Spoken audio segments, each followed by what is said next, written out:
everybody, and welcome to another video. I'm sorry that I've been somewhat silent these past couple months, but you know, life has been absolutely crazy. But I hope to get back into the regular schedule of things, so definitely keep your eyes out for more videos. And yeah, let's just get started.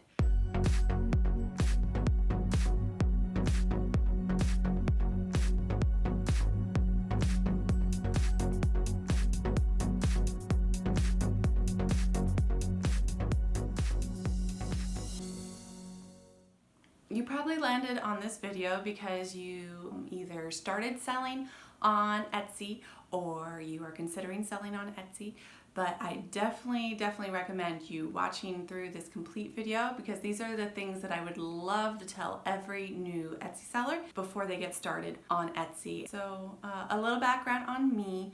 You probably noticed from this title that it says former Etsy seller. I actually closed down my business this year in 2020 due to a variety of factors, but the main reason is just my heart wasn't in it anymore. I did have fun running a business for the 5 years on Etsy. I actually started this shop with my mother because she started making a lot of handmade products to help her cope with her cancer treatments. So we opened up a shop to sell her handmade items, and so we opened in 2015 and sold handmade items, and then starting in 2017 we started selling fabric. More specific, reclaimed secondhand fabric that we found either at thrift stores or abandoned craft closets of, you know, the elderly ladies at church, or just whatever we can find to use. And so this fabric wouldn't go to waste, and so that's why we call it reclaimed. And that's pretty much what we mainly started selling, was mainly fabric. We still sold some handmade items, but definitely more of the craft supply and fabric. And then came 2020 where I decided to close. My mother actually passed away last year, and so maybe that has something to do with the fact that I just didn't want to do the store anymore because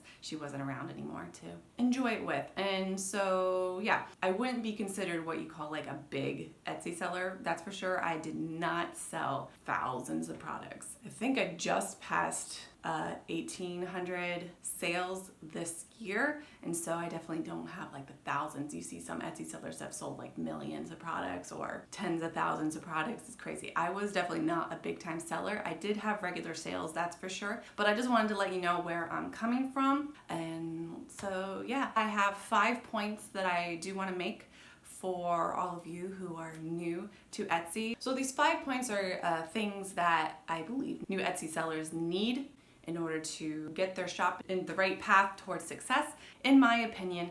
Of course, I'm sure there's some Etsy sellers that will disagree with me in some points, but that is totally okay. This is just my opinion, and this is what I'm going to share with you guys. So let's get started with the first point. You need knowledge from Etsy's seller handbook.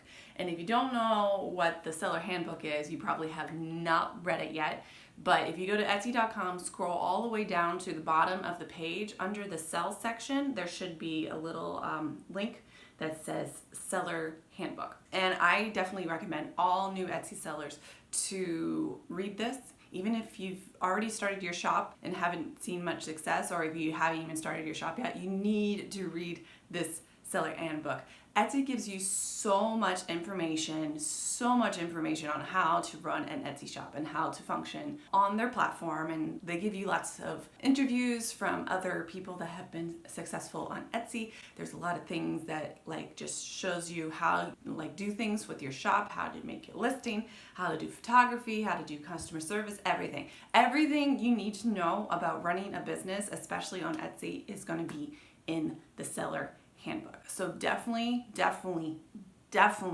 read that before you continue any further. Yes, there's a lot of articles, but you need to make sure that you absolutely read it all. And also, along with the seller handbook, you should also read the articles in the help center, because there's some things that are there that are not in the seller handbook. If you scroll down to the bottom of the page, it's not under the sell section, but I think it's under another section. It's already all the way to the right, I believe, and it says help center. So definitely read. If you read it all in its entirety, it will give you a better understanding of what you're getting yourself into.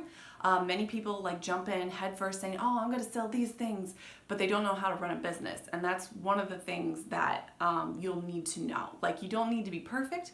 And I definitely did not know anything when I first started it. I definitely learned over time, but you definitely need to know what you're getting yourself into. And you might read the seller handbook and realize this is not the place for me. This is not how I want to run my business. This is not how I want to run my hobby. I just don't want to sell on the site. Or you find that you can't sell on the site depending on what you're wanting to sell. And so definitely read the seller handbook. It will give you a better idea on what it is like to be a seller on Etsy.com. I want to move on to the second point. I think all new Etsy sellers need, and you need to have the willingness to relinquish full control. And what do I mean by that? Well, I mean by that is that Etsy is providing this platform for sellers to sell their products, whether it's handmade, whether it's craft supplies, whether it's vintage. They're providing the website, but that means they have full control over the website. They can change things on a whim. They can change things quite drastically sometimes. Over the 5 years I was selling on Etsy, there was 2 major changes. One had to do with the financial aspects and how they dealt with your money and how you got your money. That was one big change. And then I remember advertising. They did a big, huge change on how things were advertised, what you were charged for, and everything. So big things can change. That doesn't happen that often, that's for sure. It's more like the little itty bitty changes. Like they always seem to be tweaking something no matter what. If you don't want that to happen, you need to create your own website, from scratch. You need to make it your own if you want to have full control on how the listing page is laid out, how you get your money and whatnot. So just know that they're providing the platform, and so they can change it how they see fit, and you don't have full control. You do have control over certain things, that's for sure. They don't have full control over your business, that's for sure. You can write your descriptions, figure out what products you want to sell, how you want to sell them, blah blah blah blah. But they do have a certain control over certain things because it's their platform. They want it run in a specific way. They want sellers to operate themselves in a specific way. So if you do not want to follow the rules and the guidelines that Etsy has laid out, read the seller handbook and the help center for all that, then Etsy is not for you. Let's just say that. So, and then another thing I forgot to mention in the first point, because you do want to read the seller handbook and you do want to read the help center, but you definitely want to read the Etsy's terms of use. So this is pretty much what you're agreeing to when you're selling on the site.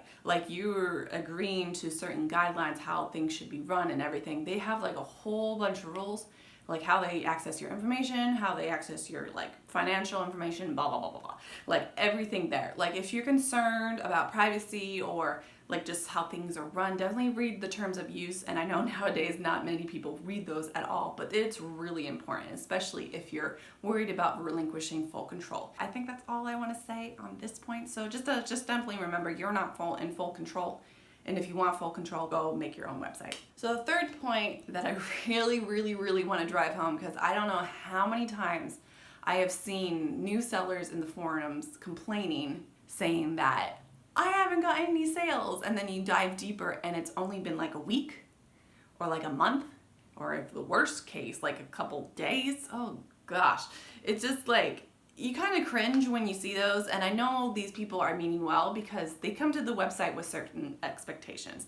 They expect to start selling immediately and have all their things sell out and everything, and their business is just going to start thriving. It's just when it comes to the side hustle culture, or side gig, or even oh, Etsy, you'd start your own business on Etsy, people don't realize what all that goes into and what work, because it just seems you see the success, you're oh, I sold all these things so quickly within a year and stuff. It doesn't always work like that. So definitely understand that sales are not going to be immediate. You're not going to post things one day, post your items one day and then all of a sudden you start selling within the minute, within the day, within the week. It's not going to be like that. When I started in 2015, I didn't get my first sale until 2 months in, and it was for a zipper pouch, if I remember correctly. Thank you for that person that bought a zipper pouch for us. And then I didn't start getting regular sales, so maybe daily sales, or a sale every other day is what I'm describing this as. I didn't get regular sales until 2 years in. And boy, those were a rough 2 years. We were trying to figure out what we'd sell. We were trying to figure out what to do, what price points, what everything. Oh my gosh, there was so much learning that needed to be done in these 2 years. It takes time to build up a business. You can't just expect to open up the doors and the floodgates will come in. It just it's not how it works. So you definitely need to put all the work that needs to be done when it comes to setting up your shop. You need to set up your shop completely. Make sure you put all the details in the descriptions and the listings, have good photography, you know, good return policies, blah, blah, blah, blah, blah. You need to put all this work in, and then after that's done, you need to be patient. Etsy seems to be not for like the part-time person or hobby person. It's kind of for the person that wants to put all the work in that needs to be done in order to sell. That's just the way it is. It seems like anybody can sell there, but they don't tell you about all the work that needs to go in to have a successful business. Let's just say that. So the point is, you need to come to Etsy with like realistic expectations. The sales will not be immediate. You're gonna have to work for those sales.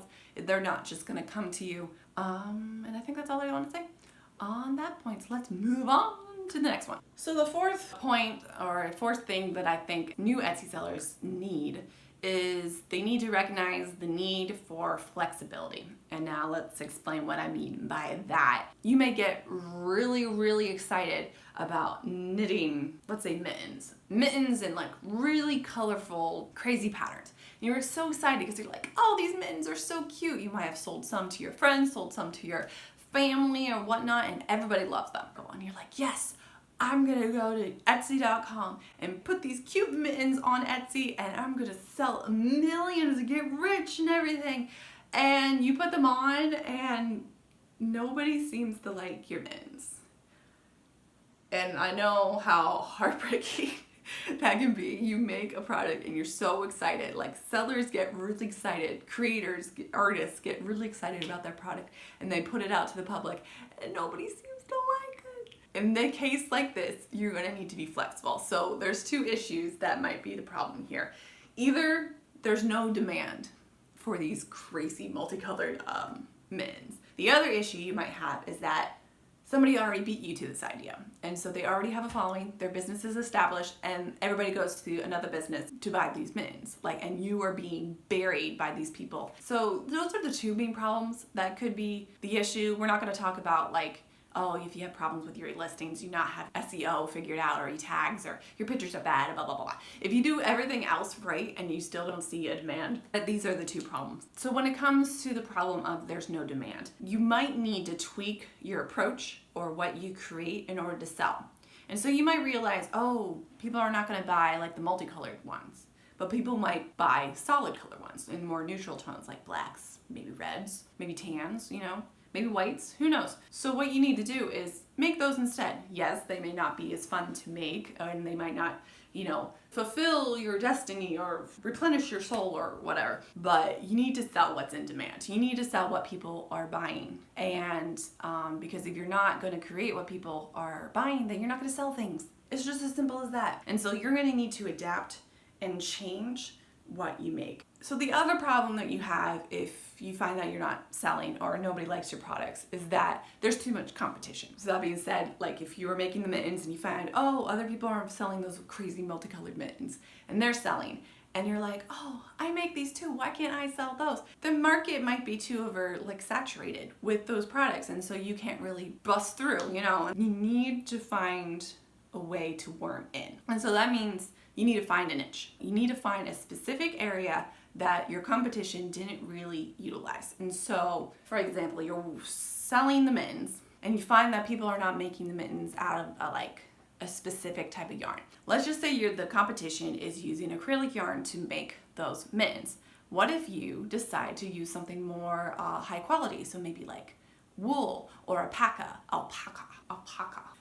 I can't say it. Like using those instead, like using a high quality and then advertising saying, oh, these are better quality, they're more durable, blah, blah, blah, blah. And so using a different material might be a way that you can break through. You need to find a way, like a little area that your competition didn't do anything. The point is that you need to do something different. If you find what you are selling or want to sell is not going to work, or there's too much competition, you need to do something different. And I know that might be really hard to swallow. You might need to make a completely different product or start from scratch. And I know how heartbreaking that can be because you're like so excited about this one product and it just won't sell. That is just the reality of things. Not everything is going to go prime time, get super popular, go viral and everything. The sooner that you realize that you need to be flexible, if you have the flexibility, you can make a successful Etsy shop, that's for sure. Now on to the fifth point. Another thing that I believe new Etsy sellers need is that they need a awareness of what makes good customer service. I have been in the seller forums way too often, and I have seen many instances of what you would call atrocious customer service. And what's the worst of it sometimes is that the seller doesn't think they did anything wrong. And I'm just like, oh boy. So you want to have good customer service.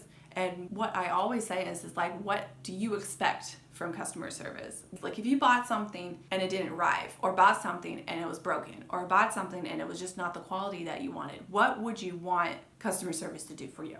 And that's what I want you to think about. And so there's a lot of articles in the seller handbook, once again, I'm mentioning the seller handbook, that talk about customer service and what Etsy expects from their Etsy sellers. Because they do say that if you have a lot of bad reviews and a lot of cases and you're just not a good Etsy seller, they do reserve the right to shut down your shop and ban you from selling on Etsy, and you do not want to get to that situation. So, but let's just stay here. What I want to say here is that not all of your customers are going to be scammers. If you have a customer that contacts you, whether their package didn't get delivered, or their package arrived broken, or they just didn't like the product, they're not out to get you. The majority of people are not out to get you. Yes, there are some bad apples, but usually there's some telltale signs that show you that they're a bad apple. But most customers, they just want their product. They want their product intact, and they want their product to be good quality for the money that they paid for it, and they want it in a timely manner. That's all pretty much we all want. So when someone contacts you about a problem about one of your products, let's just say, the product arrived broken. First of all, you need to acknowledge the problem. You don't ignore it. You need to answer your customer. You need to help the customer with their problem. So if it's broken, do not ignore their plea, because if you ignore a message from them, they're probably going to open a case or contact their payment processor, and you're going to lose the money. So you need to acknowledge the customer's inquiry or question or concern. Another thing is, if they contact you about a problem, do not get super defensive, being like, oh, I packed it super tight, so it shouldn't be broken. I'm just like, don't do that. If it comes broken, ask for photographic evidence saying like, oh, I'm sorry, it arrived broken. Let's look at the packaging. Let's see what happened and stuff like that. You work with the customer. You do not get super defensive saying, oh, this shouldn't have happened. I don't believe you, blah, blah, blah. Like, how dare you out to get me? You're just trying to steal my money, blah, blah, blah. Don't do that. Don't do that. What you expect from customer service, if you were on the buying end, you need to do. You just need to help the customer. Just be a person. Be a human being helping another human being, and that's pretty much it. Well, those are my 5 points that I wanted to get across in this video, and so let's review. I'm looking at my notes here. So the 5 things that I believe all new Etsy sellers need is, first, knowledge from the Etsy Seller's Handbook. You need to have the willingness to relinquish full control. You need to understand that sales will not be immediate. You need to recognize the need for flexibility. And then you need to have awareness of what makes good customer service. So I made this video just to, as a good suggestion, it's like, you need to know what you're getting yourself into. And you need to know what to do, and you need to know how to act. You need to know how to do things and everything. And so, before you jump onto the Etsy bandwagon selling things, and I know a lot of people are probably trying to make more money, especially this year, along with every year. Everybody wants to make a little bit more money. But before you jump into all that, head first, you need to do the research. You need to, get your expectations in order and everything. And so that's what I encourage you. And I'm so glad that you watched the video and stick to the end. Just listen to what I had to say and what I wanted to say. And I'm sure a lot of seasoned Etsy sellers would probably say the same things and would like to tell all the new Etsy sellers that you need to do this in order to have a successful Etsy shop. That's for sure. So that's all I really wanted to say in this video. Since I sold things on Etsy for like 5 years, I have considered maybe making other videos where I explain certain, maybe in more detail, certain aspects about selling on Etsy, because I learned so much about selling on Etsy over the years, and I don't want all that knowledge to go to waste. So if you have any questions about selling on Etsy, what it's like, and have any ideas for future videos, definitely comment down below, and I will see what I can do. Well, thank you for watching this video. Hopefully it wasn't too rambly for you, and I hope that you got something out of it, and I will talk to you all later. Bye, everybody.